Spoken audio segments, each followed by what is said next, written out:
Reverberating right through the microphone. Good evening, everyone. Sorry we're a little bit late.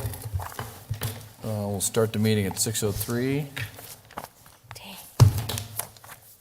We had 8 interviews for boards tonight, so it was a busy evening. But good interviews.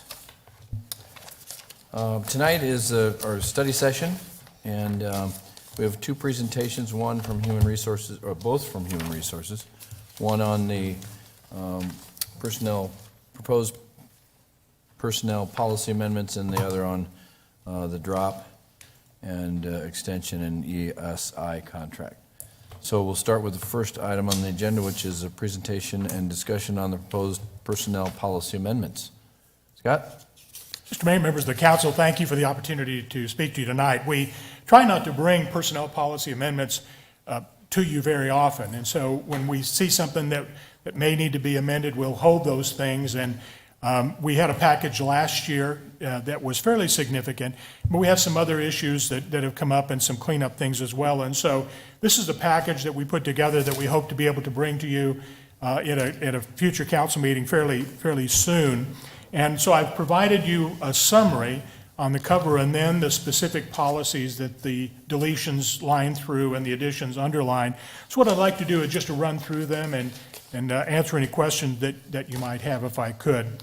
The first one is in section 102, and for a very, very long time, our department directors have been afforded the same what is called merit system protection as any other employee. The charter officers that are unclassified or totally at will are the offices of the city manager, city attorney, and our city judge. We've had some conversation along the way, and specifically with Mr. Raines in relationship to making that change. It's not a dramatic change as you might think, but the idea of the city manager's staff, those direct reports, department directors specifically, assistants, deputies, or what have you that report to him, becoming unclassified or at-will employees. And it's a distinction that typically a city manager will value. And so we propose to make that change. We've included in the draft those that we hired after July 1st. And frankly, we made arrangements with our new community services director to fall in this classification by agreement. So anybody else that we hire from here on out would be in the unclassified or at-will category. In addition, we wanted to make provisions for those department directors who currently are on board, who by written agreement may wish to become unclassified. And what that means is that there may be a situation where there's some additional perquisites or additional benefits that are offered to make that exchange quid pro quo or tit for tat. And so we've made those provisions in this policy without anything specific in mind right now. I've been doing some research and what have you, and we've had some discussion at the department head ranks. So that's the amendment to section 102. Section 202 involves our political activity policy, and our policy was rather expansive in relationship to rules regulating city employee involvement in political campaigns, and specifically in local elected official campaigns, that is, mayor and council. An issue came up from another city that went to the Attorney General for his opinion, and it was specifically focused on campaign contributions. And the Attorney General issued an opinion back in September of 2021 that basically says that cities and towns cannot bar your employees from contributing to political campaigns for local elected office, obviously council members or council or mayor in our case. But the Attorney General was very specific and said that we can continue to prohibit employees from working directly on a candidate's campaign. So the adjustment that we're recommending to our policy will bring us into compliance with the Attorney General's opinion, but leave the rest of it intact. Section 401, we made a minor change, but our current policy about an employee's initial probationary period, which is typically 6 months, but for some of our positions it's 1 year, if they are hurt on the job or what have you and are not on duty in a regular capacity for an excess of 30 days, their initial probationary period gets extended by that period of time. And we had a situation come up where we had an employee that was not injured on the job, but was an alternate duty assignment because of some other situation. And it makes sense for us to apply the same standard for anybody that's in that circumstance, whether it's on the job or off the job. And so we're making an adjustment that in 30 days continues to be the duration of the alternate duty assignment, if you will. Obviously, if somebody is not able to work at all, then it extends that. So that's 401. 404 involves probationary period as well. Last year, we made an adjustment that said if the employees who promotes, voluntary demotes, or transfers, they enter into a probationary period, an at-will status probationary period again. And this is not the original initial probationary period, but employees who promote, voluntarily demote, or transfer. Our regular probationary policy allows our department director to extend the probationary period for one 90-day period. Things are not quite where they ought to be, and it makes sense to give another 90 days, then the department director is able to do that. And we see that happen from time to time. Because that same standard makes sense for those employees who are promoting, demoting, or transferring, voluntarily demoting or transferring, we're applying that same standard. Now, the difference is obviously if somebody is voluntarily demoting, promoting, or transferring, somebody that already belongs to us and we know about them, so there's not that uncertainty. But we wanted to give that option just in case, and that's section 404. Section 704 simply clarifies that if somebody is subject to an involuntary demotion, their annual performance evaluation date doesn't change. It's just a technicality, but it's something that needed clarification in the policy, and that's section 704. Also a minor change is section 801. We want to get back to a situation where we have three kinds of employees. We have regular full-time employees, we have regular part-time employees, and everybody else is kind of a temporary classification.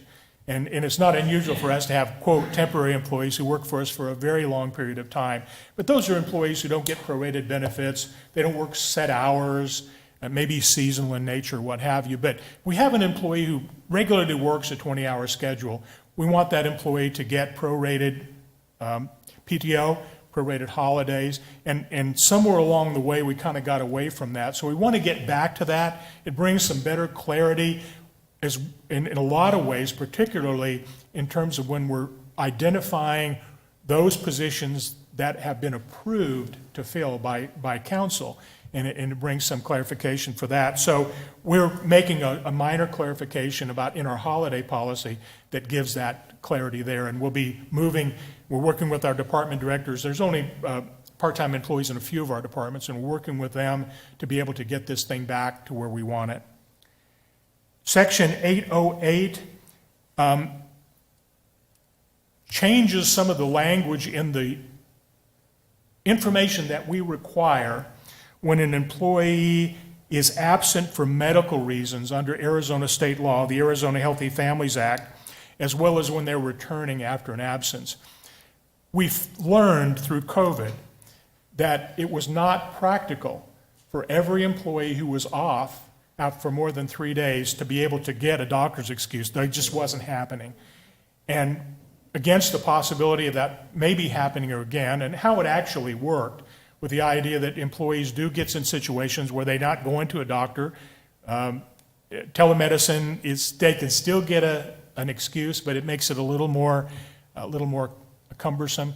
And so we've changed our language that basically says that there may be a requirement, depending on the circumstances. There may be a requirement after 3 consecutive days, and there may be a requirement to clear somebody back to full duty when they get back to work. And we think that'll be a helpful change to policy Section 808.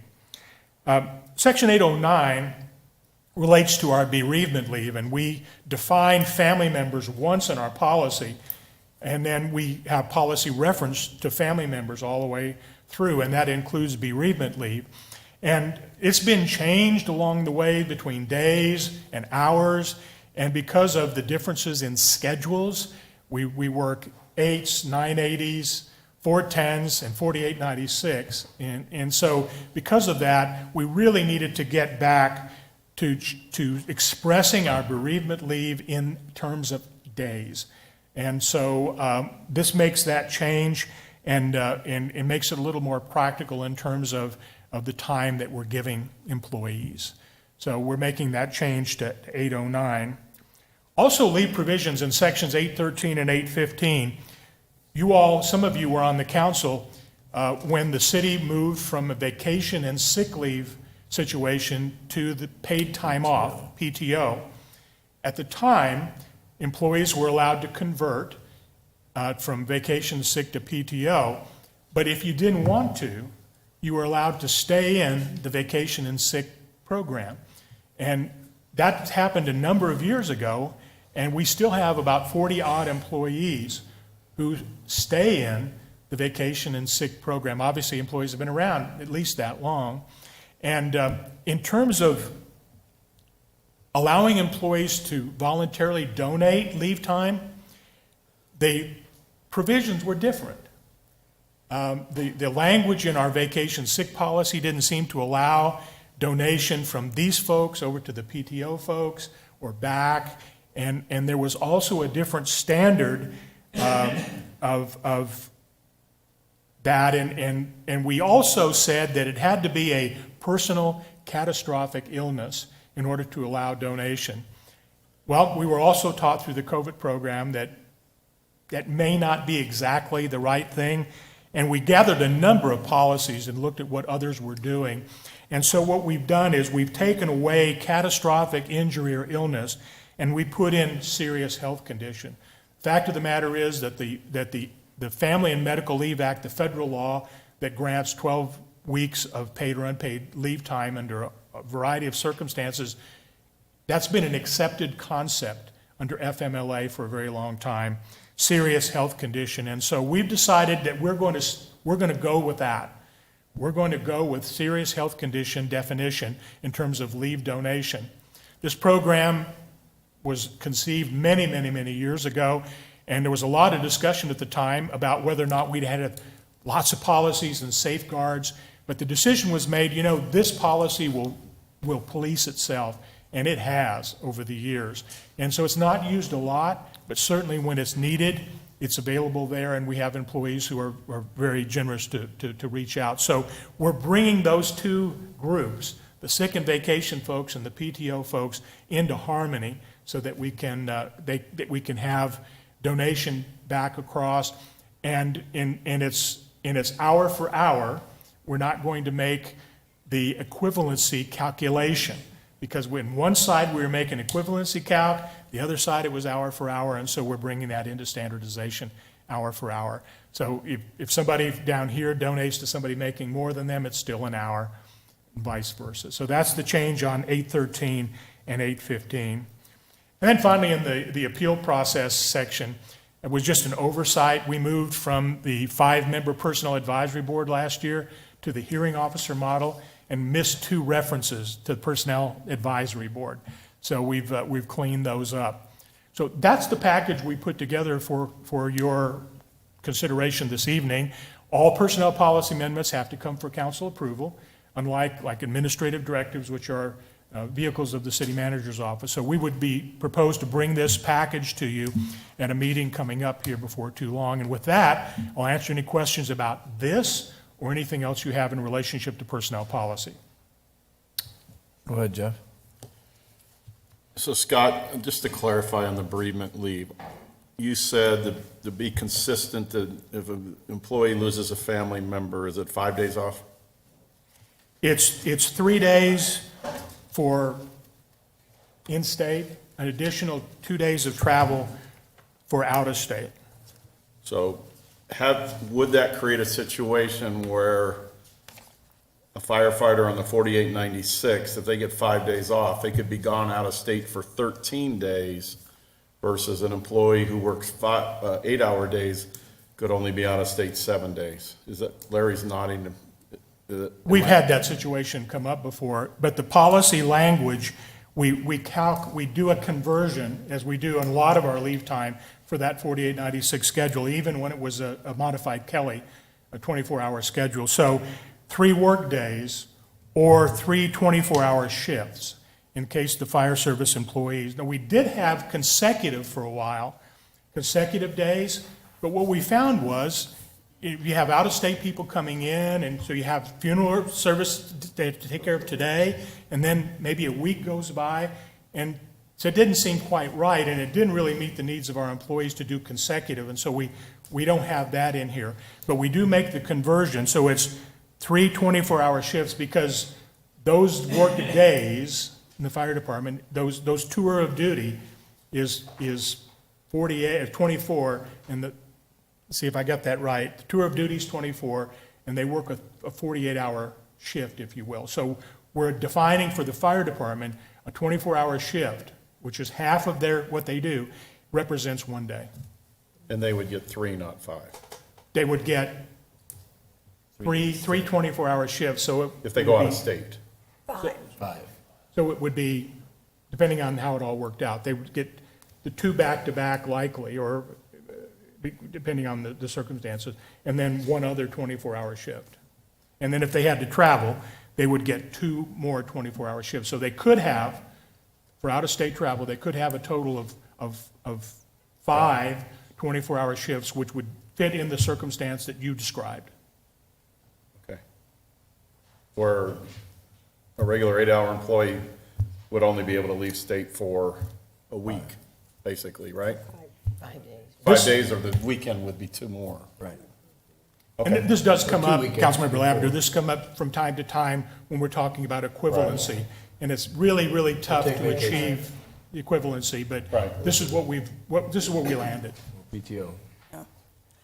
And so to tag on to that, I have a couple questions, but to tag on to what Jeff asked, so is there any protocol so that if somebody does out-of-state, gets 5 days, that they can take additional vacation time? Absolutely. They Okay, can all right, always because take, that has been an It says issue it- in some other it they can always take jurisdictions. PTO. They can use PTO. Right, okay. Yeah. Okay, and then I just need a couple clarifications. On the probationary status where you said 6 months or 1 year, and if you add 90 days onto that probationary period, is it in policy, or I guess, that a work improvement plan goes with that? Or that's left up to each individual department?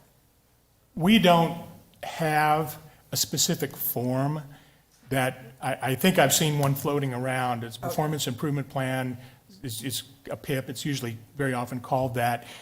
We are counting on, and we are able to have our department directors meeting with our employees. And what typically happens is they will go through the evaluation in a timely way, because they're needing to identify those areas where the employee is not meeting standards. And so I'm confident that the communication is taking place, but it may not be taking place with formal written documentation. With that. Okay. And then my second question was, when you were talking about the absence from work may be, you said may be required. My only question about that, and maybe it's not a question for you, but maybe for Larry, is the guideline for May something that all supervisors have the same foundation for? Because how do you make sure it's fair for every employee?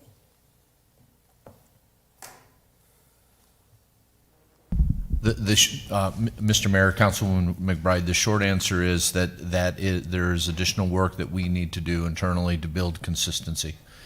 We did grapple as an executive leadership team, we did grapple with the word may versus shall, because we did not want to implement a policy that ultimately would not be enforced either. So I think we landed on may and need to build some consistent expectations within the organization.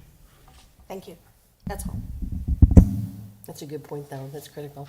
I just, little comment and a question, but on section 102, I know this is something we've talked about for many, many years, going more at-will or unclassified. So I'm happy to see that and glad that with our recent hire of our Director of Community Services, that was the expectation. But so in the future, when we hire them as a unclassified director, is there a contract? Will they have like a 3-year contract when they come on, or is it just kind of open? I know Larry talked to us about these in our one-on-ones, but I just couldn't remember how it works. I'll start and then Larry can add in. Through this process, we had a lot of discussion about contract versus no contract. No employee in the organization today has a contract, even our charter officers. So we've not historically, in the last 40 years, I think we've had one city manager contract that was Okay. negotiated one time. Other than that, it was a memorandum of understanding that outlined the terms and provisions. So we had a lot of discussion about that issue of contract. Stephen weighed in on that because his prior experience generally was contract. And so I've gathered a lot of information, including sample contracts, about what others are doing. And those conversations will continue to take place as we talk about this issue and the issue of executive compensation, quote unquote, in relationship to if any of us were to agree to give up status, then what's the return for that? What other benefit might accrue? And so that brings in the issue of executive compensation. Those discussions have not developed very far at this particular point in time. Okay, thank you. Anyone else have any questions or comments? Okay, thank you, Scott. Thank you, Mr. Mayor, and again, we'll be bringing that to you in a package soon. The second item I want to talk about, it partially is just to make sure that you know what's going on. It's being handled through an administrative directive, which is issued by the city manager on his authority, that's granted, and also to dovetail that into a kind of an associated issue where we kind of committed to you a year ago to bring back an issue regarding ESI, or we started out with SmartWorks, the entity, the third-party company that contracts employees back. We have an existing contract with them, but by way of background, you know, when we think about Y2K and the turn of the century, there was a concern in government everywhere that the first of the baby boomers were becoming eligible for retirement, and a large number of employees would be leaving the public service. My recollection was that specifically was a serious conversation related to teachers and also public safety employees. And the Arizona legislature was convinced to respond to this by creating what was called the Deferred Retirement Option Program in the Public Safety Personnel Retirement System. This program was set up, and then on the other side, with everybody else, other governmental employees on Arizona State Retirement System, that produced this idea of a third-party contractor being able to contract back, specifically teachers is how it started up, and then very slowly got into other levels of government. So the legislature put together the DROP program in the PSPRS to allow for employees in public safety, once they reach normal retirement, as defined in state law, they would be eligible to enter the DROP program, whereby they would officially retire for all intents and purposes, but they would continue working for the same entity in the same role up to a maximum of 60 months, 5 years. They would stop contributing to PSPRS, their employer would stop matching those contributions, and the employee's retirement benefit would be deposited into his or her DROP account with a guaranteed interest rate that ended up being guaranteed in the actual legislation. Upon reaching the end of that 5-year DROP program, the employee would then terminate, and their DROP account, whatever the lump sum was, would be available to them at that particular point in time. That was passed in 2000, and that's the way it's been for all these 20-plus years until the last legislative session, when the issue came up again. Oh my gosh, we've got a lot of people who are getting to the end of the DROP program, and they'll be leaving. We need to do something about it. So it was suggested that the 5 years wasn't really long enough. It really ought to be, pick a number, 7 years long. And so legislation was introduced to make that happen. In its original form, the bill would have added to the unfunded pension liability the employer's balance sheet reflects today, and many employers, like us, had dealt with the issue of our unfunded liability by issuing debt. We were responsible in stepping up to pay that bill, to make good on that check, that was issued by the state legislature through the DROP program. And so you know that we issued $60-odd million in debt, and we're going to realize a tremendous savings over the course of time. But extending the DROP program for 2 more years without any changes at all would have added to our unfunded liability. So unfortunately, the League of Cities and Towns, they understood that because they were part of all of this. And they stepped up and led on the negotiations, which resulted in a bill that passed and was signed by the governor with a couple of key provisions. First of all, unlike the original drop period, which was totally unilateral on the part of the employee had no say, the employer had no say, the employee got total control over whether to enter the drop program or how long he or she wanted to stay. They could stay 5 years or any shorter period of time. Unlike that, the new bill gives employer approval. The employer has to agree to the extension. The second, and perhaps maybe the most important one, if an employee decides to extend beyond 60 months, the entire drop account balance, whatever's in the bank for the employee at that particular point in time, is transferred out of the PSPRS system into a 401A account that's managed by a third party on the side, and that's the way that we're held harmless financially for the extension.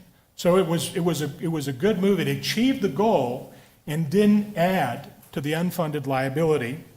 And then as the employee continues in the drop program, their monthly benefit amount goes into the 401A instead of into the PSPRS drop account. So that provision made it cost neutral to us and to everyone else. So then it fell to us and all of the other 229 individual entities under PSPRS to determine how we wanted to handle the drop extension request, since it had to be approved by the employer. So we reached out, and early on, there wasn't a lot of help out there. We also engaged some free legal advice through our membership in the municipal insurance pool to a couple of lawyers that helped us through. And so we found a good example, and we patterned what you have before you this evening, which has not been signed by the manager yet. It's in draft form right now. Our administrative directive of how we're going to handle the drop extension issue going forward. The perspective on what we're going to do, we took one of two perspectives. You could either take a perspective of, we're going to look at all of those applicants and we're going to make a decision about who we want to include, who we want to maybe approve.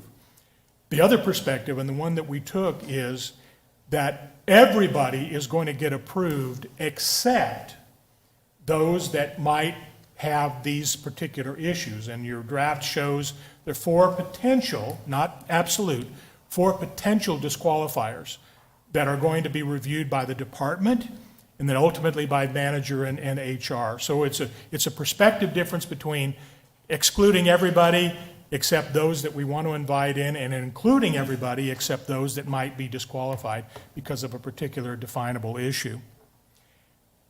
The second part of this discussion this evening, and you may have wondered how in the world is he going to tie in the ESI contract with this, it involves our current contract with ESI. They were SmartWorks before, and as I explained in the briefing paper provided in the agenda packet, that contract, which you've approved, and we actually had to approve a new contract when ESI took over for SmartWorks, allows the contracting back of Arizona State Retirement System employees who've retired from other Arizona employers, and we can contract them if necessary.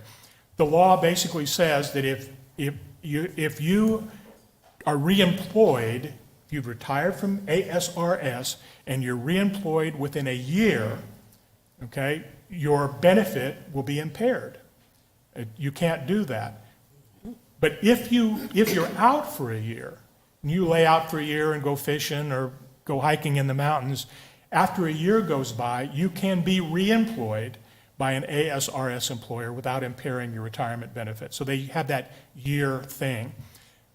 The third-party contractor comes into play when somebody wants to come back to work or continue employment right away. And so we have that, and you all made the provision that only city employee that was allowed to contract back was a city manager because of the circumstances at that time. And any other employee from another, that's a retiree from another Arizona employer, could come in and contract with ESI as well. So those were the parameters. When we talked about whether or not we wanted to open this up for other city employees, there was a lot of discussion and a lot of concern about that. And frankly, the discussion kind of centered on the same discussion we had internally about the PSPRS drop extension program. Who are you going to say yes to? Who are you going to say no to? So it seemed like a good opportunity. We committed to you about a year ago to bring the issue back for just to put it back in front of you. There was a discussion about whether we would bring a specific proposal that had the guidelines more spelled out and what have you. But we just wanted to bring it with this because it's that same decision that we're making administratively because we're able to do that. Our contract that's approved by you all under ESI, we cannot do that. So what we're looking for this evening, we find ourselves in the same position with the PSPRS drop extension question. We thought it'd be a good chance to bring the issue that was on the table a year ago to talk about that and see whether we get any other different direction from the mayor and council on that. So that's the essence of we wanted to make sure you knew what was going down with the drop extension. And frankly, we already have our first employee in the police department. We made provision for that. He's already put us on notice that he wants to stay, and we want him to stay too. And he's coming up, the end of his drop program is coming up next month. So we're geared up to go, and we'll have these administrative directives signed, and we'll take care of all of the paperwork that is necessary according to our administrative directive. We'll take care of that. We also have a handful coming up to their end of their drop in 2023, and we'll be talking with those employees as well. So that's the essence of putting this on the table. So I'll answer any questions or allow you all to talk about it as you see fit. Scott, I do have a question on the drop program. So when they enter the drop program, it goes, their funds stay in the PSPRS program. And so then they continue to have a guaranteed interest on that money? Yes. Am I correct? Is it 8%? That rings a bell with me. I believe it is. I don't have the statute in front of me, but I'm pretty sure you're right about that, Mayor. It was 8%, Mr. Mayor, and I don't know, I personally don't know that it's changed. We could certainly do some research I'd on be it. curious to know what it is today, if Okay. it has changed or not. So this, then when they enter this new extension, then it gets put into a 401K. So then the 401K is what they make based on whatever the 401K earns? It's a 401A, and 401A, so okay. the entire balance, they sign all the paperwork, the entire balance is transferred, and that has to be done, so we're not on the hook for the unfunded liability. Right, so it gets out of PSPRS, so therefore it gets away from the guaranteed funding? Or the Exactly. interest, okay. It would I just go wanted to make sure I into understood. wherever their investment options they choose. right. So the employee has the same control that you have over any 401 type plan. Okay. And their benefit continues to be deposited in there every month. Okay, all right, good. That answers my question. Thank you. Anybody else have any questions? Bob? Oh, go ahead, Bob. Just to add on to what the mayor said, the 401A has no guaranteed rate, and it's especially risky, is it not? It seems like that the employee could actually lose money by the total amount being transferred out of PSPRS into a 401A. If the market tanks, don't they stand to lose a good chunk of their money?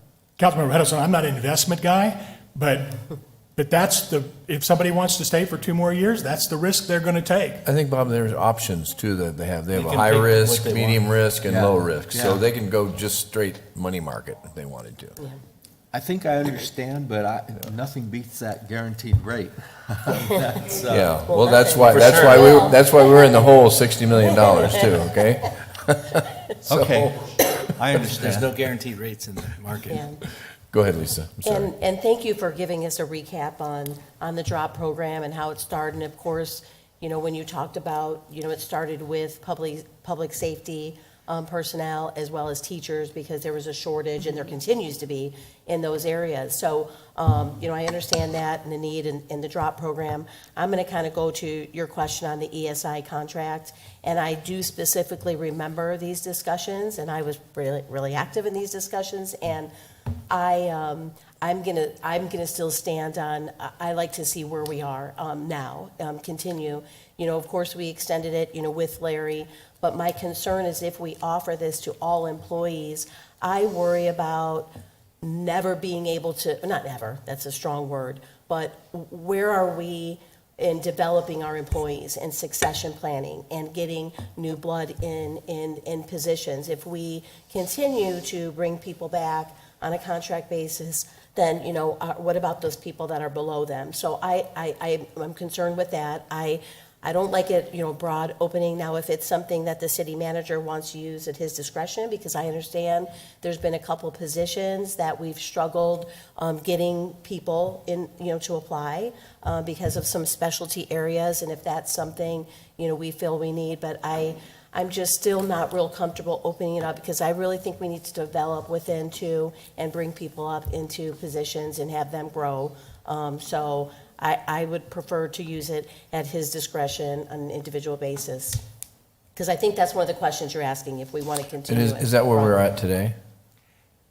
Where we're at today is nothing has changed at all, and the only employee, no current city employee is allowed to contract back. So is there something that we could put in there that would allow the city manager to, at his discretion, to come to council and say, hey, I need this person, or this situation exists? Can we add something to that language that would allow him to do that? The city attorney could answer whether our contract language is buildable to do that, and we can't answer for ESI.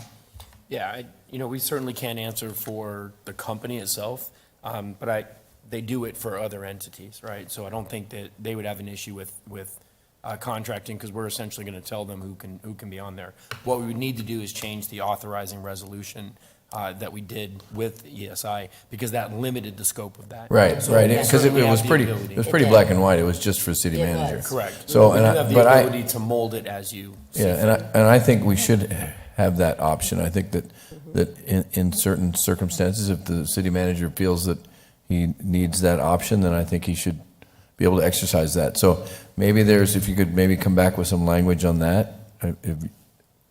The question, I guess, was, and I don't know that it was resolved a year ago, but the question was, would council approval be required? So that would need to be clarified.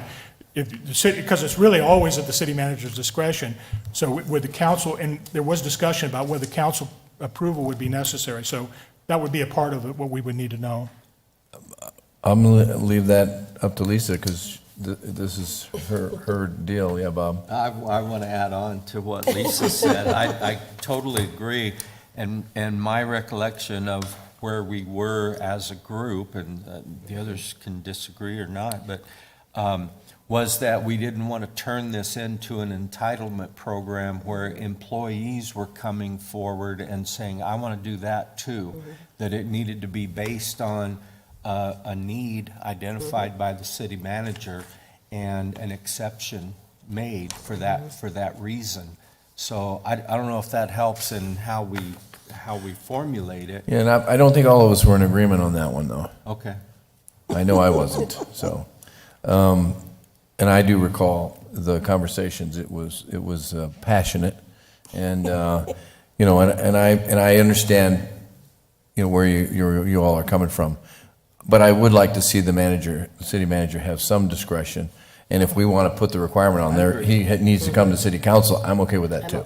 I think that's good, even though I know you said in here that it's probably going to be a small number, limited number of people, but it just gives us, it helps us when we're questioned outside, you know, how did that person get it and this person not? And at least if we're doing our due diligence and making sure that, because I know we've had, and I can't remember which position was open, and we really struggled, you know, getting applicants. So I think it just helps us, you know, show the community that, you know, look, we really, you know, this position, we did this because we have a hard time finding this specialty. And if it has to come to council, then it'll be transparent. Exactly.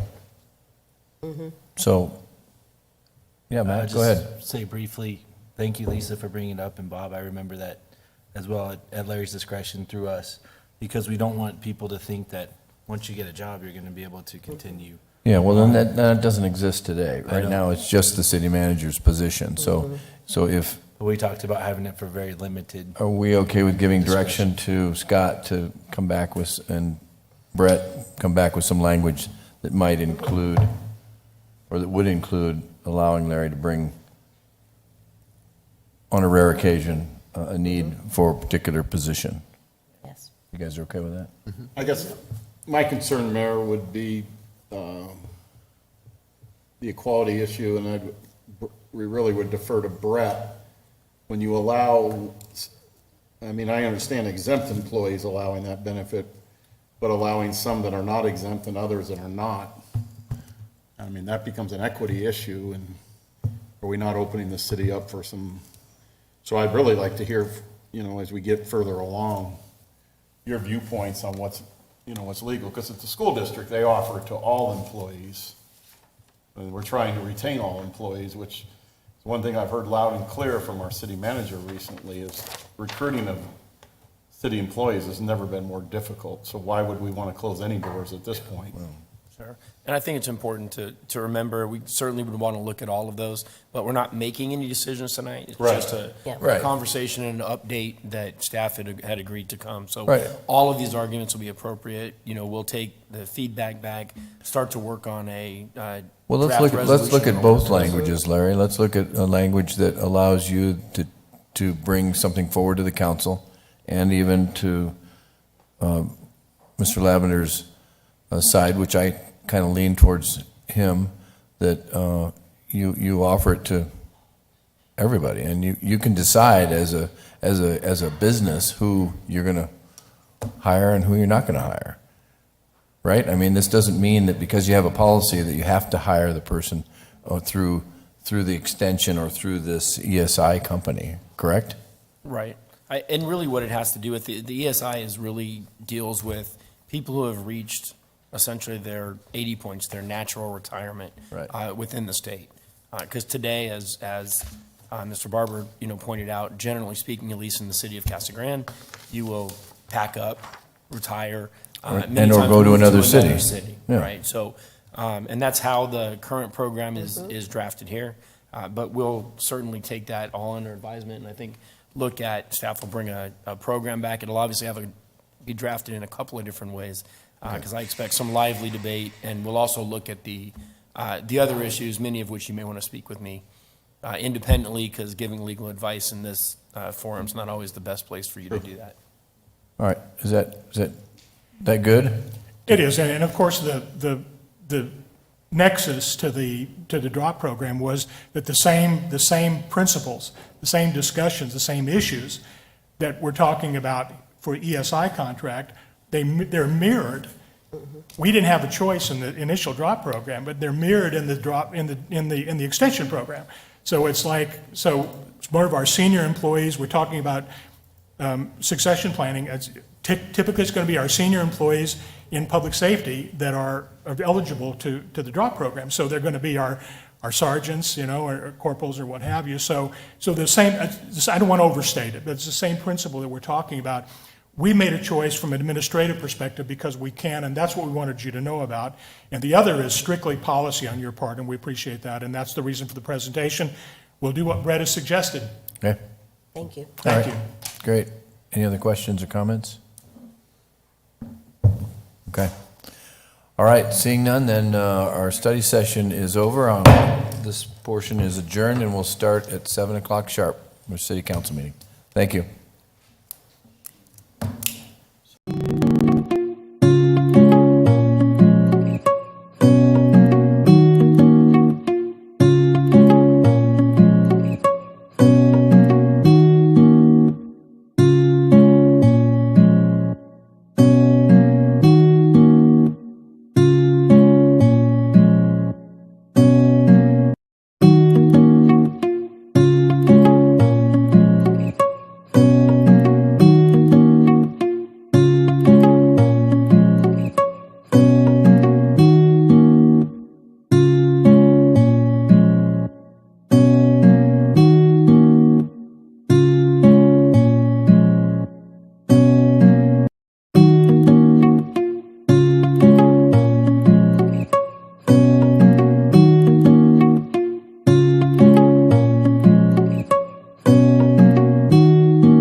Good evening, everyone, and welcome to the City of Casa Grande's City Council meeting on this November 7th. It is 7 o'clock, so I'll call the meeting to order. Our first item of business is our invocation and our Pledge of Allegiance, and I'd ask you to remain standing for both. Tonight, we have Pastor Pruitt from the Cowboy Church. Pastor, thank you for being here, and please approach the podium. And would you do... Thank you so much. It's a privilege to be here. Would you bow your heads and hearts with me as we pray? Father, thank you again for this day. Father, thank you for this great city, for the way that you have blessed through so many years. Father, I pray for this city council, for our mayor as they meet this evening. Father, thank you for each one of these men and women, for the responsibilities that you've entrusted to them. Father, I pray that you have blessed them this evening. I pray that you have blessed these proceedings. Father, we often ask ourselves, how should we pray? And so, Father, I do pray tonight that as decisions are made, that they would be made with every citizen in mind, with the impact that it makes on our community, men and women and boys and girls. Father, I also pray that we would sometimes stop and ask the question, what is it that you would like to do with our city? Father, help us to listen, help us to honor you with our lives and the decisions we make. And I humbly ask these things in Jesus' name. Amen. Amen. Amen. Please join me in the Pledge of Allegiance.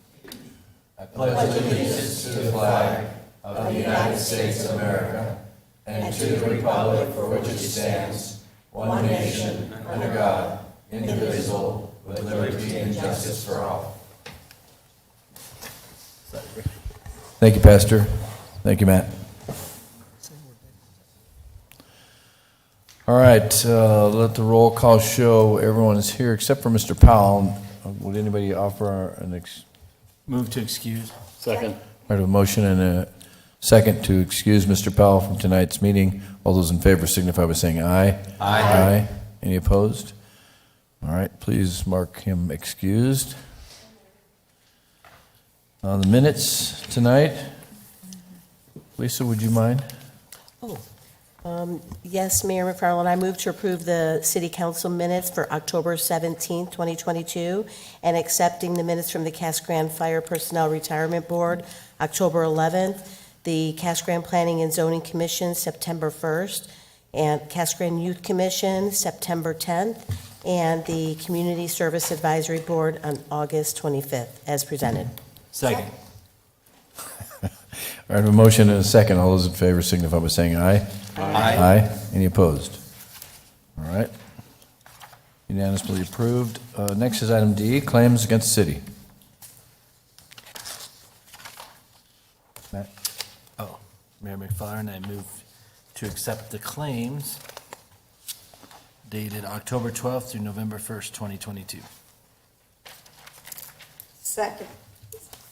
All right, I have a motion and a second. All those in favor signify by saying aye. Aye. Any opposed? Mayor, I abstain. Okay. Note, Lisa, abstention or abstention, whatever they call it. She abstained. So noted. All right. Next is our meeting agenda. I don't have any changes from me. Does anybody else have anything you want to change on tonight's agenda? Anything from staff? Larry? We have no changes, Mr. Mayor. All right. Entertain a motion to approve the agenda as presented. So moved. Second.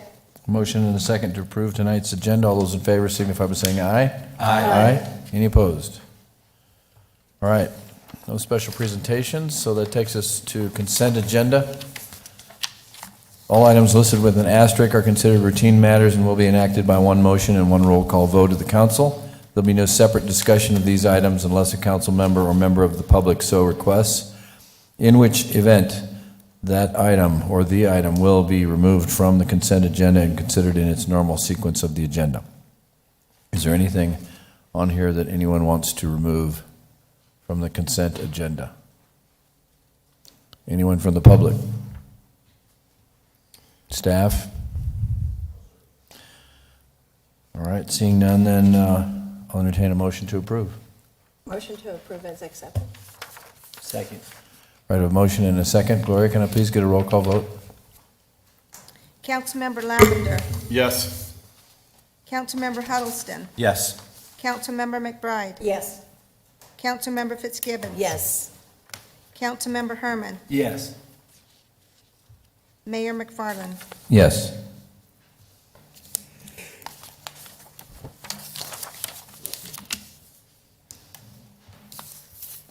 All right, next is item H, which is our public comments portion of the meeting. And this is where any member of the public has an opportunity to approach the council and speak directly to the council. You will have 3 minutes. And also, I would ask that you state your name and your address for the records. Anyone? Okay, well, seeing none, then I will close the public comment section and we'll move to item I, award of contracts. I-1, Chief? Mr. Mayor, Lieutenant Palmer's going to present. Mr. Mayor, Council, good evening. Good evening. Staff recommends the mayor and city council authorize staff to execute contracts and issue purchase orders for 2 model year 2023 Chevrolet Tahoe police pursuit vehicles and enter into agreements and issue purchase orders as necessary for the upfit and equipping of these 2 vehicles. The total amount for which spending authority is being requested under this action is $140,644.42, which includes both vehicles and their upfits. And with that, I can entertain questions. Anyone have any questions? Oh, yeah, Matt, go ahead. We can't let Lieutenant Palmer get off that easy, but. No, just, are these available, or are we still, do we know what the time frame is, or is it gonna be like everything else and we're? The good news is these vehicles are on the ground. Okay, great. That was it, easy one. Softball. All right, thank you, Lieutenant. Thank you. Appreciate it. All right, seeing no other questions, then I will entertain a resolution number, please, Gloria. Resolution number 5479, a resolution of the council of the city of Casa Grande, Arizona, accepting a proposal from Courtesy Chevrolet for the purchase of 2 Chevrolet Tahoe police pursuit vehicles, accepting a quote from MHQ of Arizona to provide uplifting services for police vehicles, authorizing expenditure of public funds, authorizing execution of contracts or purchase orders to complete the project. Mayor McFarland, I move to approve Resolution 5479 as presented. Second? All right, I have a motion and a second. Gloria, can I please get a roll call vote? Councilmember Lavender. Yes. Councilmember Huddleston. Yes. Councilmember McBride. Yes. Councilmember Fitzgibbons. Yes. Councilmember Herman. Yes. Mayor McFarland. Yes. All right, next item is item I-2. This is consider an ordinance number 3354. Chief? Thank you, Mayor. Mayor and Council, the Police Department requests authorization from Mayor and City Council to accept grant funding from the United States Department of Justice, Office of Community-Oriented Policing Services hiring program in the amount of $1,250,000 to fund the hiring of 10 additional police officers aimed at increasing the agency's community policing capacity as well as crime-fighting efforts. As council knows better than anybody, since 2018, our city has attracted at least 14,000 new residents, and we have built 4,656 new dwellings, single-family dwellings in that time frame. But for over the last decade, our authorized strength has remained at 80. And with the growth in business, the growth in residential, our residential population that we service, as well as our service population, who people are coming in here to work, has also grown steadily. With that in mind, in June of 2022, the police department applied for a grant through the U.S. Department of Justice COPS hiring program, normally just called the COPS grant, to hire an additional 10 police officers. In October of this year, we were given a letter of award letter on October 13th that stated we were granted our request for $1,250,000 was approved. We understand that this funding does not cover the entire cost of hiring the police officers, but we do know it does lessen the financial burden that's placed on the city. Our hopes with this additional officers, we would be able to increase the number of officers assigned to our team policing initiative. We would also increase the department's ability to conduct secondary investigations once somebody makes a report. As well as that, we would be able to handle certain types of calls that are harder for us now, that deals with the issues that impact the quality of life. This award provides up to 75% of the approved entry-level salaries and fringe benefits of full-time officers for 36 months, with a minimum 25% city cash match requirement and a maximum federal share of $125,000 per officer position. The award is for 5 years in length to hire 10 officers, to allow for recruitment and hiring. At that point, once they're hired, you have 36 months to expend the $125,000. At the conclusion of that 36 months, or sooner, when the money runs out, if it's exhausted, the city must agree to retain all sworn officer positions for a minimum of 12 months. This funding that has been awarded to us upon your approval may not be used to replace local funds the city otherwise would have devoted to sworn officer hiring, and these officers must be in addition to the ones we would already hire. In effect, that would take our authorized strength from 80 to 90 if this was approved. And I know you'll have a bunch of questions on this, I'm sure. But before we get into that, you were provided with a spreadsheet that took us out to 4 years, I believe, on the spreadsheet. And at that point, we put figures down because we had yet to talk to the city manager's office and HR about how we would spend this $125,000. And I think the spreadsheet that Deputy Chief Ramirez provided was almost half and half the first 2 years and spread it out over 4 years. In discussions with the city manager and HR and finance, we believe it would be more effective to use the 75% the first year and the 25% the second year. And therefore, we feel like the first year would have very minimal impact on our general fund. And we would be able to use some of the Prop 207 money in addition to the grant, to the COPS grant money to fund the first year of these officers. I will tell council that we've had, as our command staff and also in conversation with Larry, we do have a plan for these officers on where we would place them.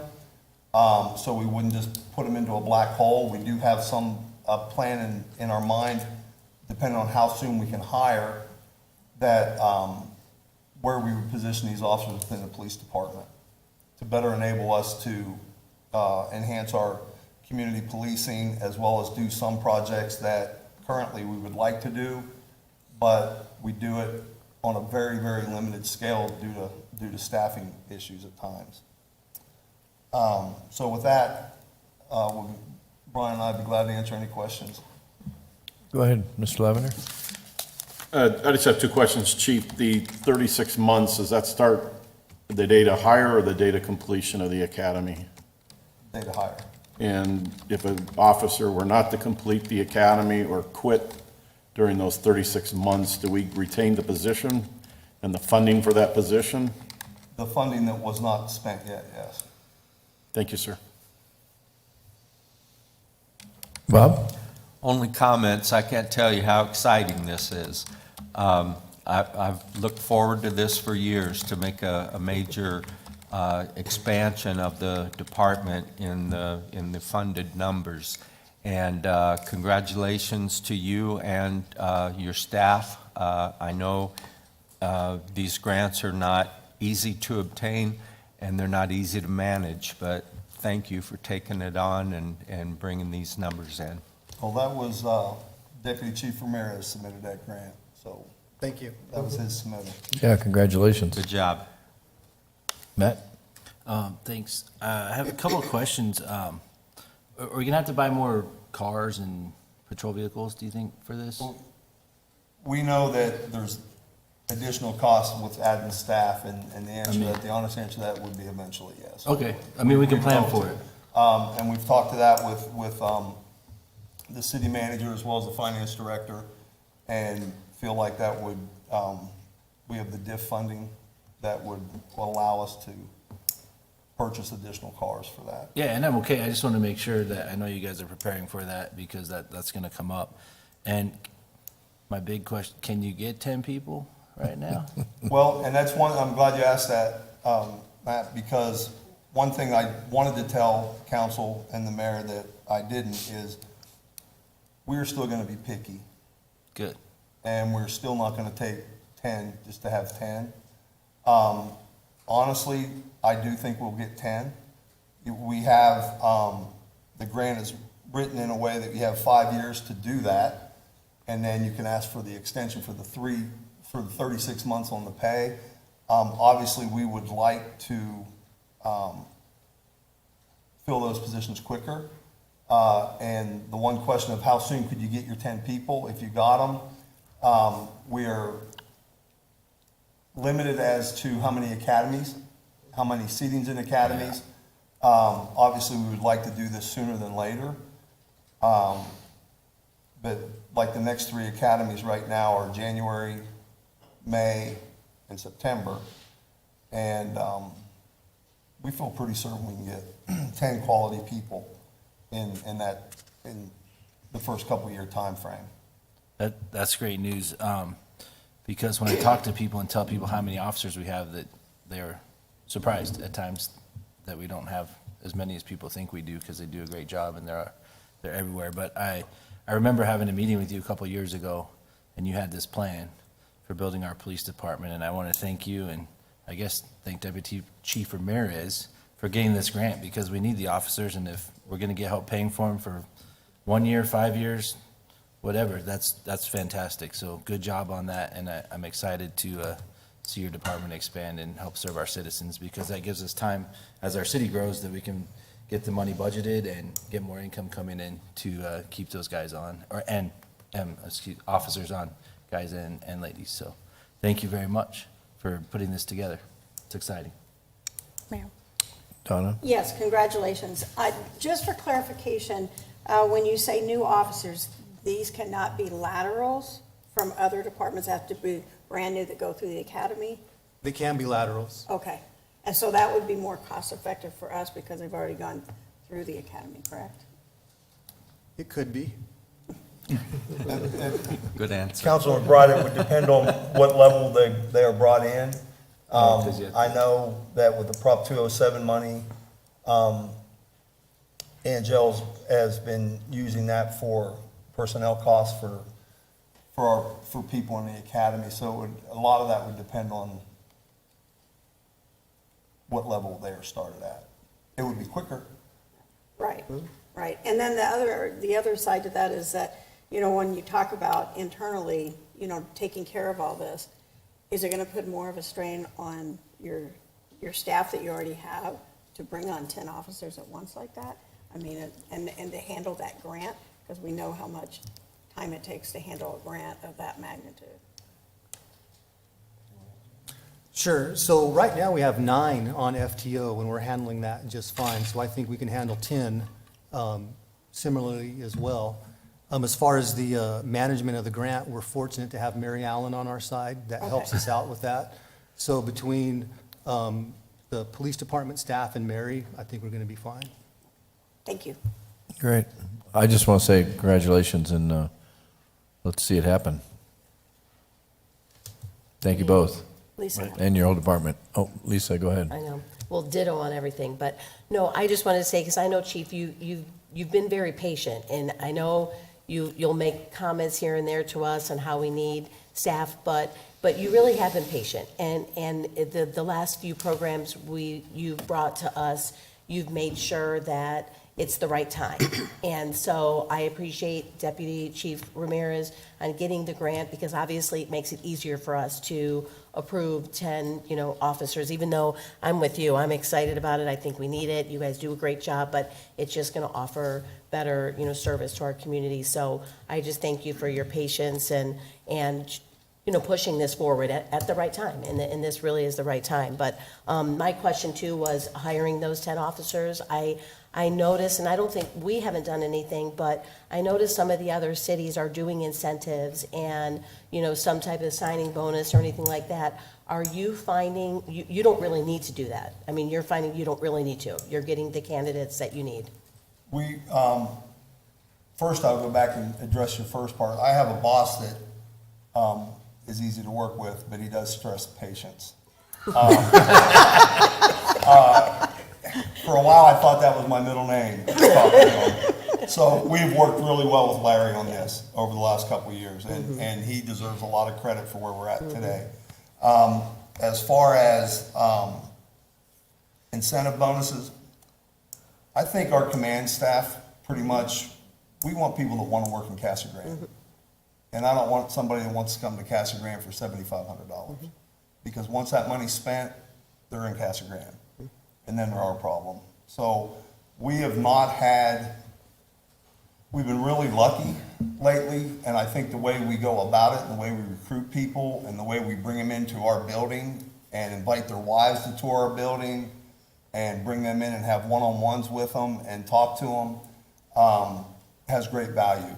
And at this point, I really have no interest in offering incentive to anybody. I think this city and the growth that it's experiencing and the people in this city are enough incentive. And quite frankly, if that's not good enough for somebody, they can go somewhere else. And I want to compliment you, because it does, you have been hiring a lot of Casa Grande people. And it seems as though they're staying because they live here and they're passionate about this community. So, we all see that, and thank you for that. So, good job. Thanks. Yeah, just to echo what Lisa said and what you mentioned, Chief, too, is it's really all the staff. I want to compliment all the staff. I mean, fire department, police department, all of our directors.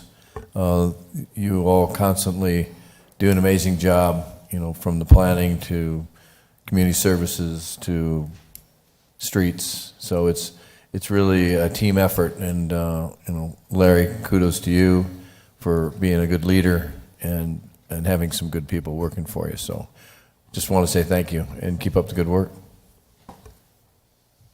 All right, seeing no other comments, then I'll consider an ordinance number, please, Gloria.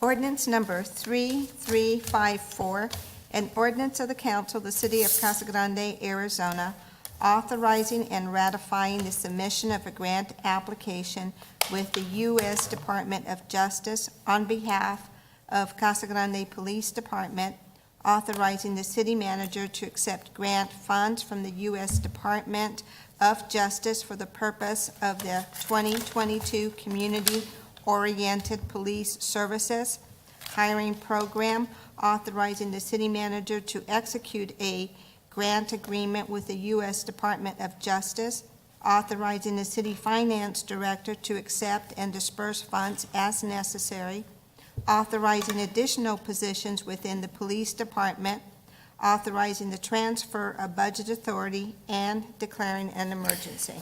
Mayor McFarland, I would move for approval of ordinance number 3354 as presented. Second. All right, I have a motion and a second. Gloria, can I please get a roll call vote? Councilmember Lavender. Yes. Councilmember Huddleston. Yes. Councilmember McBride. Proudly, yes. Councilmember Fitzgibbons. Yes. Councilmember Herman. Yes. Mayor McFarland. Yes. All right, next item is I3. This is a resolution number 5480. Kevin, I think this is yours. Thank you. Staff recommends that the mayor and city council approve a contract with Jim Brown and Sons Roofing Company with a base amount of $56,921 with a contingency of $12,000 for a total not to exceed $68,921.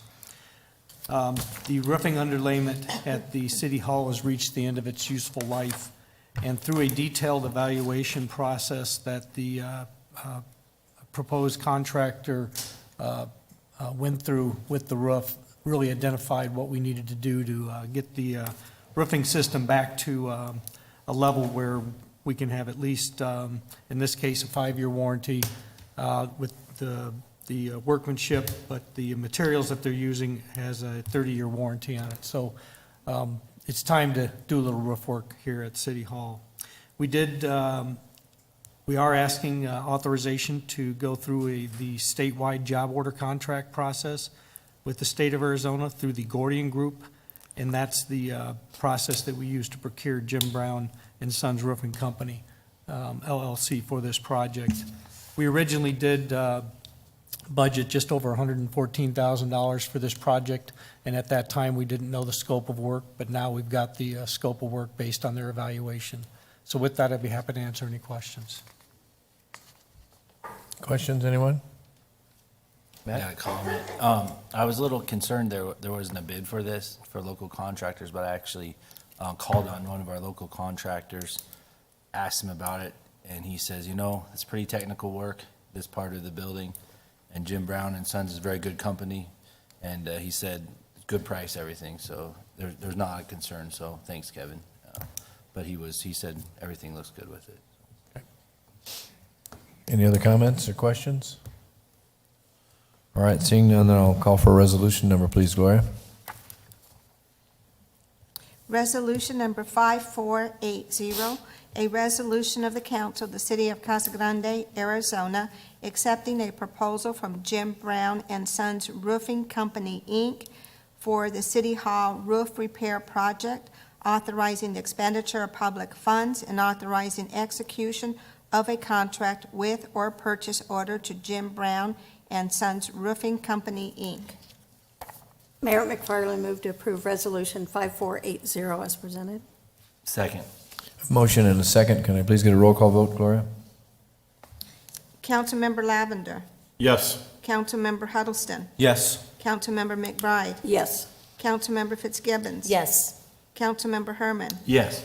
Mayor McFarland. Yes. All right, next is I-4. This is resolution number 5481. Thank you. Staff recommends that the mayor and city council award a contract to Strand Associates Incorporated for the professional engineering services for roadway improvements for Florence Street at Ash Avenue, roundabout project, an amount not to exceed $150,000. This contract will be to design that roundabout at that intersection at Florence and Ash. The city did go through a request for qualifications process to find a qualified design firm. We only had one submitter to that request. And that's evidence of just how busy some of the companies that we typically use are in this environment to only get one submitting qualifications. And the total contract amount is $150,000, and that'll get us to where we can put this project out to bid or use another procurement process to get it constructed. So with that, I'd be happy to answer any questions. Will this prevent people from crashing into that lady's fence? It can't hurt. House. And on a side note on Primarily the that, fence, we actually been working with the county, and the county has gone through the warrant process at Peters and Florence Street, or actually Choo Choo at that location, and they are putting a four-way stop in there. So Okay, good. that'll be an added deterrent. That'll just be a to stop sign they speeding. can run then. But no improvements are guaranteed to Okay. slowing traffic down. All right, thanks, Kevin. Thanks for indulging my humor. All right, any questions on this? Be interesting to see how it turns out. All right, seeing no questions or comments, then I'll call for a resolution number, please, Gloria. Resolution number 5481, a resolution of the council of the city of Casa Grande, Arizona, accepting a proposal from Strand Associates, Inc. for professional engineering services for the proposed Florence Street and Ash Avenue roundabout, authorizing the expenditure of public funds, and authorizing execution of a contract with or purchase order to Strand Associates. Mayor McFarland, I move to approve resolution number 5481 as presented. Second. I have a motion and a second. Gloria, can I please get a roll call vote? Councilmember Lavender. Yes. Councilmember Huddleston. Yes. Councilmember McBride. Yes. Councilmember Fitzgibbons. Yes. Councilmember Herman. Yes. Mayor McFarland. Yes. All right, next is I-5. This is also a resolution. It's resolution number 5482. Kevin? Thank you. Staff recommends that the mayor and city council award a contract to Hilgart Wilson LLC for the design of the north half of Clayton Road between Burris and Ethington, and the east half of Ethington Road from Clayton Road to Cowtown Road in an amount not to exceed $763,500, but that does include a $100,000 owner's contingency with that contract. The Clayton Road and Ethington Road corridors are located in the portion of the city of Casa Grande and Pinal County that has been identified for large-scale growth with industrial prospects. And if you drive out there, you'll see just what's happening in that area. So these two roadway sections are very pivotal to the success of the construction of those projects. So we'd like to get that designed and constructed as quickly as we can. Hilgart Wilson has been a contractor working with the city and developers, and in this case, made a lot of sense for us to partner with them for the design phase of this project. We have, let's see, excuse me, pages sticking together. So we did budget adequate funds to cover the cost of this project, both design and construction in this year's CIP. So with that, I'd be happy to answer any questions. Questions? I do have one, Kevin. So they're going to design the half-street improvements, basically, the north for Clayton and the east for Ethington. Correct. And is it all of Ethington? So it's excuse me. From the It's- railroad it's tracks Ethington. down to the highway? It's Ethington from Clayton north to Cowtown Road. Okay, north. It will not include the railroad crossing. We would have to do a separate project to work with the railroad for that segment. And then Clayton Road between Burris and Burris and Ethington. Ethington. So, and maybe this is a Dwayne question, but is it, we do these half-street improvements and these engineering for half-streets. Is it that much more to do the whole street? From an engineering standpoint, this is just the engineering portion, right, not the construction? Well, anytime you change the scope of the project, you're going to increase the cost. Is it double? Absolutely not. It's going to be something less than that. But with our half-street improvements, we're not making the design of the other half any more difficult. And they design it in such a way that they're only required to build one half of the street, Right. which in this case, the city's picking up that burden, but we'll make sure it handles their traffic that they know they're going to generate through their project. I just don't like half-streets. Nor do we, but money doesn't fall out of the sky very often, so. Somehow we gotta figure that out. These half-streets are killing me. All right, sorry, just had to give some pushback. Anybody else have any comments or questions? Just me? Okay. All right, You said it well. yeah. All right, then I'll entertain a resolution, please, Gloria. Resolution number 5482, a resolution of the council of the city of Casa Grande, Arizona, accepting a proposal from Hildegard Wilson LLC for professional engineering services for the Pinal Tech Park roadway improvement project, authorizing the expenditure of public funds and authorizing execution of a contract with or purchase order to Hildegard Wilson LLC. Mayor McFarland, I move for approval of resolution number 5482 as presented.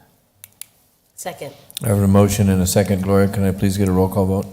Councilmember Lavender, Yes. Councilmember Huddleston, Yes. Councilmember McBride, Yes. Councilmember Fitzgibbons. Yes. Councilmember Herman, Yes. Mayor McFarland. Yes, with the caveat that I'm not happy that we're only doing half a street. Larry? Yes, but. Okay.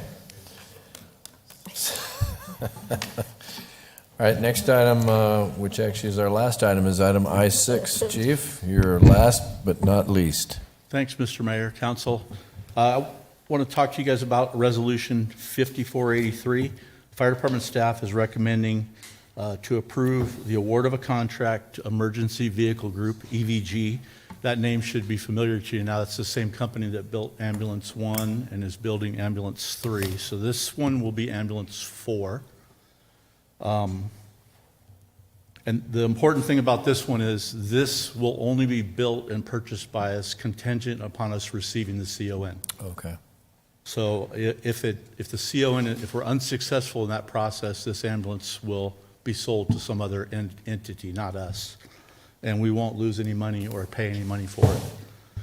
This was approved through the city's capital improvement program. Like I said, it's $290,815.81. We are purchasing this through the Houston Galveston Area Council Cooperative Service Agreement. And the CON hearing is complete. So now we're at the step where we're waiting for the judge to make a decision and forward that to the Arizona Department of Health Services. So we're kind of on a holding pattern right now until we find out what happens with that. Ambulance 3 is going to be ready early. It's going to be ready on December 1st, so we'll be picking that up first week of December, end of November. Other than that, unless you have any other questions about this. Any questions? All right, thank you, Chief. Thank you.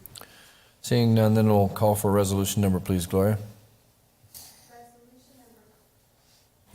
Resolution number 5483, a resolution of the Council of the City of Casa Grande, Arizona, accepting a proposal from Emergency Vehicle Group, Inc. for the purchase of a 2022 City Met ambulance, authorizing expenditure of public funds and authorizing execution of a contract with or purchase order to Emergency Vehicle Group, Inc. Mayor McFarland, I move to approve Resolution 5483 as presented. Second. I have a motion and a second. Gloria, can I please get a roll call vote? Councilmember Lavender, Yes. Councilmember Huddleston, Yes. Councilmember McBride, Yes. Councilmember Fitzgibbons. Yes. Councilmember Herman, Yes. Mayor McFarland. Yes. All right, that concludes most of tonight's business. What we have left is the reports from council. So I'm going to start with you, Mr. Lavender, or as I'm looking at Bob. I was Bob? going to say, that's a good trick. He was calling you, Mr. Lemon. Bob. Start with me? Mr. Huddleston, yes, please. Very brief. Once again, and thoroughly enjoyed the ride on the fire truck in the parade. And it was nice getting out and recognizing Veterans Day. I even saw Anthony out there waved. And also just a reminder to get out and vote tomorrow. That's all I have. Okay. Lisa? Yes, I know the parade was great. The mayor had a little facial during the parade. He was getting all the steam that was I did. coming into his face the whole time. I hope the fire engine's okay. I know. No, but, and it is so great. What I love about that parade is just seeing all of our veterans and how proud they are with their medals and their, all their badges and everything. It's just so nice to, a day to celebrate them and their service. So that was really nice. The Councilmember McBride and I are part of that women's leadership group with Judge Juarez and Tisa Ellsworth, and we had our little, I don't know, what do you want to call it, our meeting last week, and it was on self-care, and so that's really nice. I think that's right now it's a group of about 20 people, I think, of city employees. So it's kind of building, and I think people are getting excited about that. So for all you department heads that are encouraging your employees to participate, we appreciate that. We meet early in the morning, 7 o'clock, but it's nice for this group to have just conversations and mentorship and things like that. So it's only been the second meeting, so we're looking forward to that in the future. Wanted to squash any rumors that you may have heard about me. But yes, I am going to be a Dancing for Our Star person for the Boys and Girls Club. Oh! So I know it's going to be hilarious. It's for the kids. I guess that's what Matt Lindberg has been all over me, and the mayor. We went to the dancer reveal Friday, and the mayor is already making it very competitive with Maricopa. So he has insisted, he is on us, Casa Grande people, to make sure we win. That's right. So We have a bet, Maricopa. he made the bet with the Maricopa, because there's 2 city council members and, you know, a superintendent there, and so it's myself It's and 5 and 5, Louis 5 on 5. Sanchez, 5 on 5. His daughter, a school board member, our superintendent from Casa Grande. So, it's going to be interesting. So if you want a really good laugh, come March 25th, okay? It'll be a lot of fun. And then today we had a transit advisory committee interviews. We have some great candidates for that, so looking forward to that, as well as P&Z. And that's it for me. All right, Matt? Thank you. Had a great time at the Veterans Parade. The mayor's getting better at driving the fire truck, not quite Didn't fully give you- qualified yet. Maybe get some training from the department on that clutch work. Can't find that third gear. Yeah. But anyway, a lot of No fun. wonder it was Steve. Beautiful day and great way to honor our veterans, and it's a totally volunteer parade, which is really neat. The community comes together for that. Went to the Podium Club at Atessa last week. They had a free event for citizens, really neat, watch the races, everything. And this coming up Friday on Veterans Day, they are having a fundraiser to raise money for the Pinal County Veterans Memorial Park. And so you can go out there and donate and watch races and have a good time. It should be a beautiful day. I got to do the ribbon cutting at Trinity Lutheran Church that day for the chamber and for the mayor. And it was great. They moved to a new location on Treckle, and really nice. And they have a preschool there and everything, so it's a neat thing because of how important, you know, our faith community is to our whole community. So they were really excited that we were there. And then next Wednesday at the Neon Sign Park is the chamber mixer and Greatest of the Grande combined. So it'll be at 5 o'clock in Neon Sign Park. And then on Thursday is the dedication of the new statues at the rec center from the Mosaic Committee and everyone else. So I just love those statues, so that'll be fun. That's it. Those are pretty amazing. I was not at the Veterans Day Parade because that is the same day as our annual adoption day for Pinal County, and we had 47 children adopted into forever homes, many of them from the Casa Grande area, so that was a great reason for me to miss. I did notice that Gene Lehman was not driving, and so we did not run out of gas, I assume.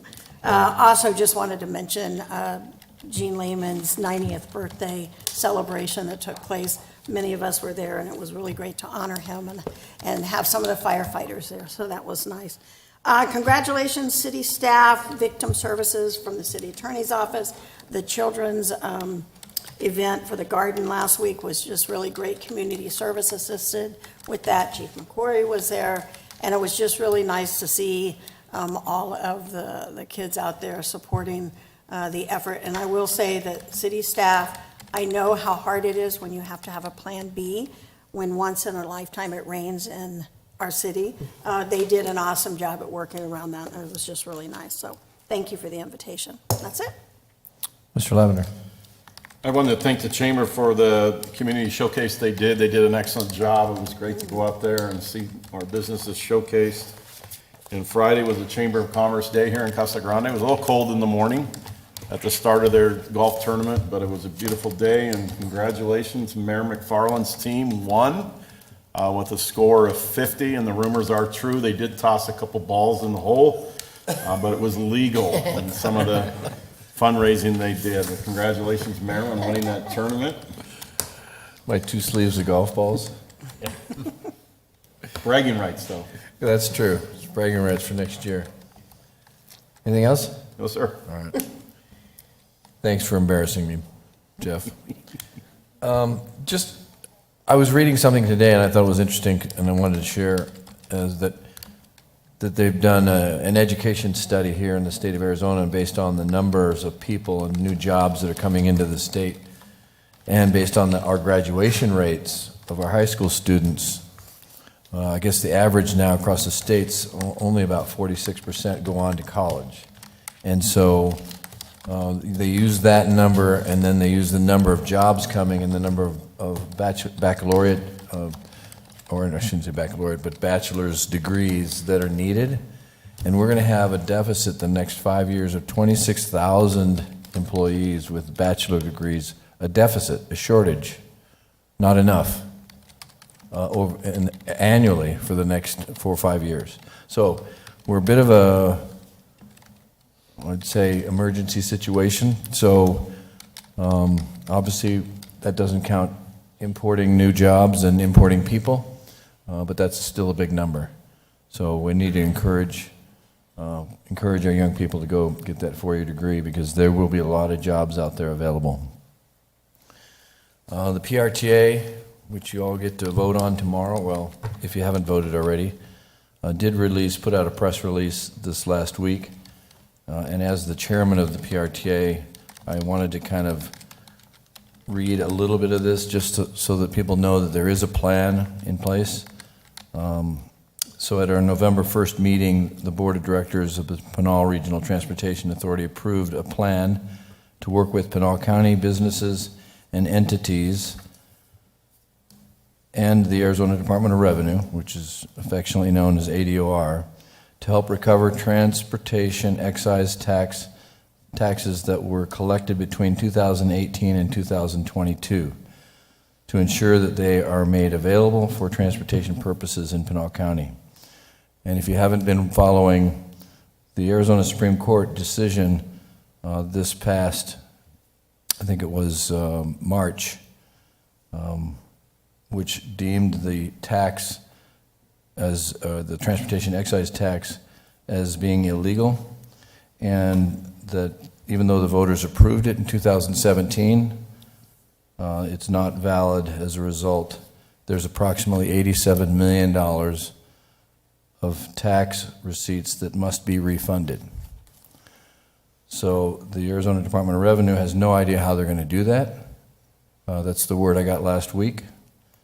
And that businesses and other entities in Pinal County paid the transaction privilege tax, which is affectionately also known as TPT, to ADOR for 4 years. But no funds were ever made available to the PRTA due to the lawsuit that lasted for more than 3 years.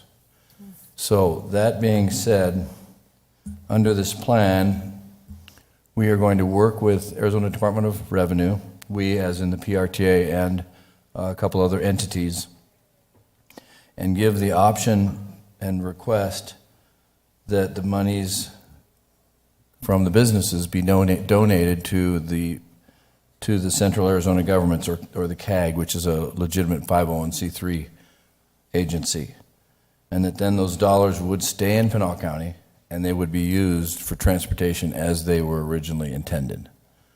So there is a plan out there. If you're interested, you can go to the county's website and also to CAG's website, or you can go to pinalrta.org to get more information.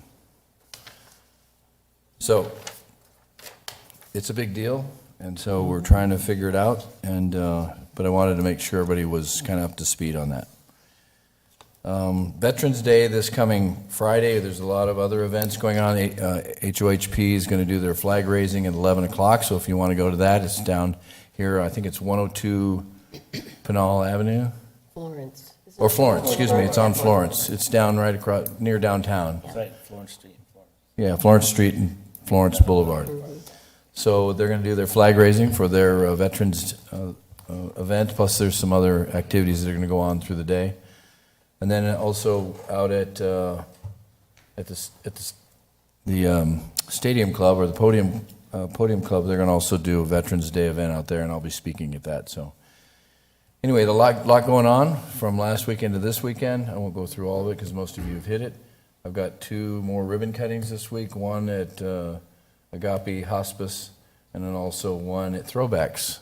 So Throwbacks is opening, they're open now, and it's in the Rodeo Commons Shopping Center. It's at Treckle and Rodeo. They're way back in the corner there, but they are open. You can throw an axe and have a beer at the same time. Good luck with that. Anyway, but their grand opening is this Thursday at 3 o'clock, so if anybody's interested. That's all I have. Anybody else have anything else? Okay. Seeing none, then I'll adjourn tonight's meeting. Thank you, everybody, for coming.